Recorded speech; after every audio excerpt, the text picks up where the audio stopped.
Kenapa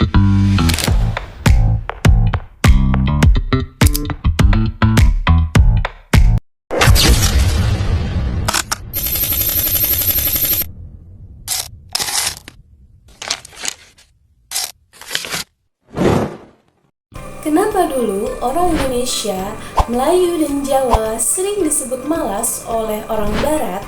Apakah itu fakta atau justru propaganda? Kali ini kita akan bahas satu buku penting karya Syed Hussein Alatas yang berjudul The Myth of the Lazy Native. Dan yang menarik, pemikirannya ternyata bisa kita kaitkan dengan studi Al-Quran dan tafsir. Syed Hussein Alatas adalah seorang sosiolog dari Malaysia, kelahiran Bogor, Indonesia tahun 1928. Ia dikenal sebagai pemikir yang kritis terhadap kolonialisme, akademisi yang fokus pada masyarakat Asia Tenggara, dan salah satu tokoh penting dalam dekolonisasi ilmu pengetahuan.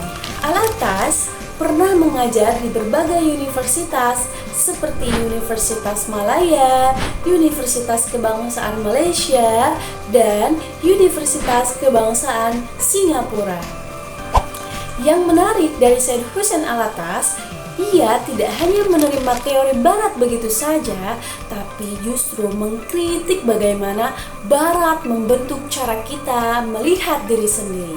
Salah satu karya paling penting terkenalnya adalah The Myth of the Lazy Native yang terbit pada tahun 1977. Nah, kemudian bagaimana peta pemikirannya? Ini dia. Inti pemikiran dari Alatas bisa kita ringkas dalam 3 poin. Yang pertama, pribumi malas itu mitos. Menurut Alatas, anggapan bahwa orang Melayu malas, orang Jawa malas, orang Filipina tidak produktif itu bukan fakta, tapi konstruksi kolonial. Kolonial menciptakan citra negatif ini untuk membenarkan penjajahan dan melegitimasi eksploitasi tenaga kerja. Jadi, ini bukan hanya soal karakter, tapi soal kepentingan kekuasaan. Yang kedua, kolonialisme menciptakan sistem tidak adil. Alatas menjelaskan konsep kolonial kapitalisme, yaitu sistem di mana ekonomi dikuasai penjajah, pemaksaan tenaga kerja lokal, dan keuntungan yang dibawa keluar. Dalam sistem seperti ini, ketika rakyat tidak mau bekerja, mereka disebut malas. Padahal sebenarnya mereka menolak sistem yang menindas. Yang ketiga, ilmu pengetahuan juga bisa jadi bias. Ini pemikiran yang paling penting. Alatas menunjukkan bahwa banyak tulisan ilmiah Barat tentang pribumi, tetapi nyatanya itu tidak netral. Mereka membawa bias ideologi juga kepentingan kolonial. Artinya, ilmu pengetahuan pun bisa jadi alat kekuasaan.